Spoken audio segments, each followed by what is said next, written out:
Welcome to Story Spectrum, where we dive into the tales that shaped our world. Today, we're exploring one of the most incredible partnerships in history, the bond between humans and dogs. This isn't just a story about cute pets.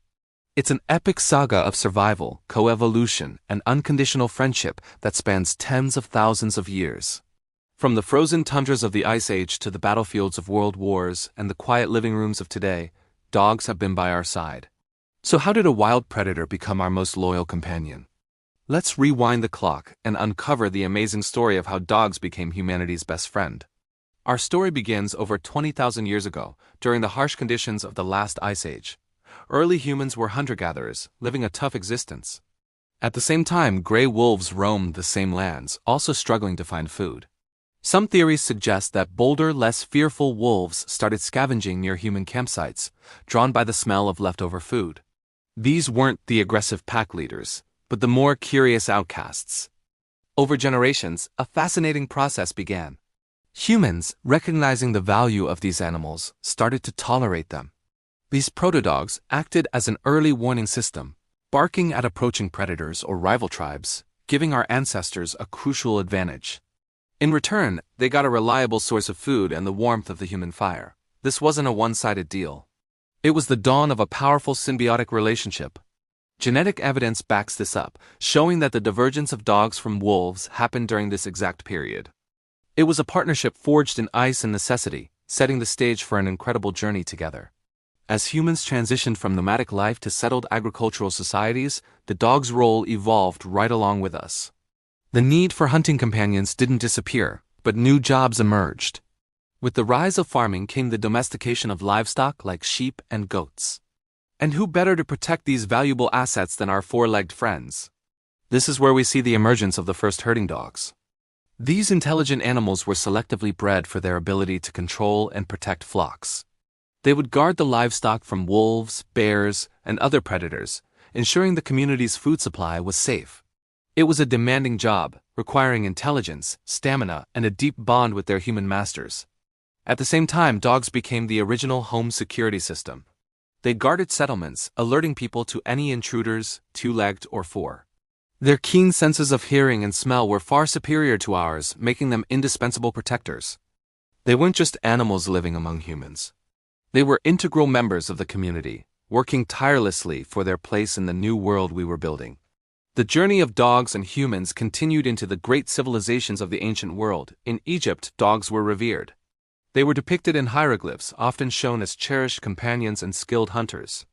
The Saluki, one of the oldest known breeds, was considered a royal dog, often mummified and buried with the same honors as pharaohs. They believed these dogs would guide their masters in the afterlife. Over in ancient Rome, the story was a bit more intense. The Romans, masters of engineering and warfare, bred powerful dogs for specific demanding tasks.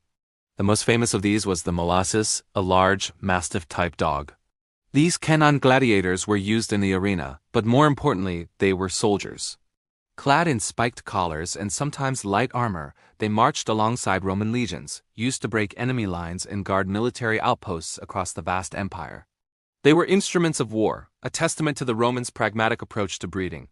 But even in a martial society like Rome, the dog's role as a companion was never forgotten. Mosaics from Pompeii often carry the warning Cav Canem, or beware of the dog, showing their dual role as both protector and part of the family home. As we move into the Middle Ages and the Renaissance, the diversification of dog breeds exploded. Society was becoming more stratified, and so were our dogs. Nobility and royalty prized elegant hunting hounds like greyhounds for chasing swift game and bloodhounds for their legendary tracking abilities. Owning a pack of specialized hunting dogs was a status symbol, a display of wealth and power. Tapestries and paintings from this era are filled with images of lords and ladies accompanied by their prized canines. Meanwhile, for the common folk, dogs remained essential working partners. Terriers were bred to control vermin on farms, ridding granaries of rats and mice that could decimate a harvest. Sturdy carting dogs, like ancestors of the Bernese mountain dog, were used to pull small wagons, transporting goods to market. In remote mountain passes like the Swiss Alps, monks began breeding the ancestors of the Saint Bernard. These gentle giants were trained to locate and rescue, Travelers lost in snowstorms, carrying small barrels of spirits not for drinking, but as a sign they came from the monastery. Each breed was a living tool, perfectly honed for its specific job. The age of exploration opened up a new chapter for our canine companions. As European explorers sailed to the far corners of the globe, their dogs went with them. These were not just pets. They were crucial members of the crew. On long, perilous sea voyages, dogs helped control the ever-present rat populations on ships, protecting precious food stores and preventing the spread of disease. When explorers reached new lands, dogs played a vital role. They were used for hunting in unfamiliar territories and as guard animals in potentially hostile environments. Think of the journey of Lewis and Clark across the American continent. A key member of their expedition was Seaman, a Newfoundland dog. He wasn't just along for the ride. He hunted deer, protected the camp from grizzly bears, and was a source of morale for the men. This pattern repeated worldwide. Dogs adapted to new climates and new tasks, and their genetic lines began to mix with local canine populations, creating a rich and diverse tapestry of breeds across the planet. They were our ambassadors, our protectors, and our partners in discovery. The Industrial Revolution and the two world wars drastically changed society, and once again, the role of dogs shifted to meet the needs of the time. In the increasingly crowded cities, some breeds found new purpose. Firehouses in the 19th century adopted Dalmatians, who would run ahead of horse-drawn fire engines, clearing a path through the chaotic streets. But it was in the crucible of war that dogs truly showed their courage and versatility. During World War I, dogs became soldiers in their own right. They served as messengers, braving the treacherous conditions of no man's land to carry vital communications when telephone lines were cut. They were trained to locate wounded soldiers on the battlefield, their keen sense of smell guiding medics to those in desperate need. Some dogs, like the famous Sergeant Stubby, became decorated heroes, credited with saving entire platoons by warning them of gas attacks. In World War II, their roles expanded even further.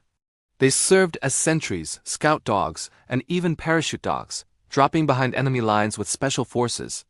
This period cemented the dog's image not just as a worker, but as a selfless and heroic partner, willing to risk everything for its human comrades. Today, in our modern world, the ways dogs help us are more diverse than ever.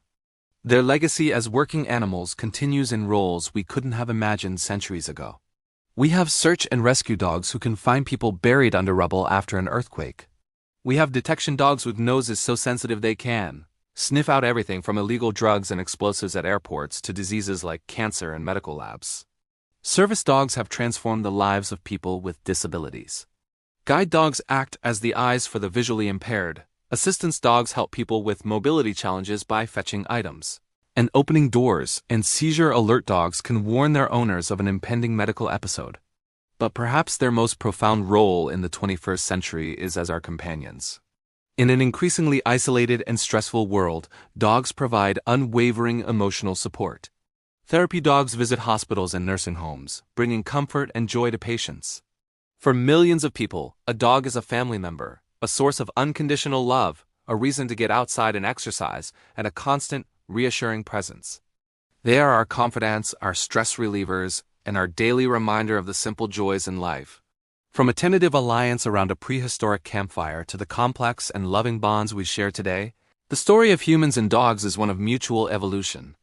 We shaped them, breeding them for tasks that would help us survive and thrive, but in return, they shaped us.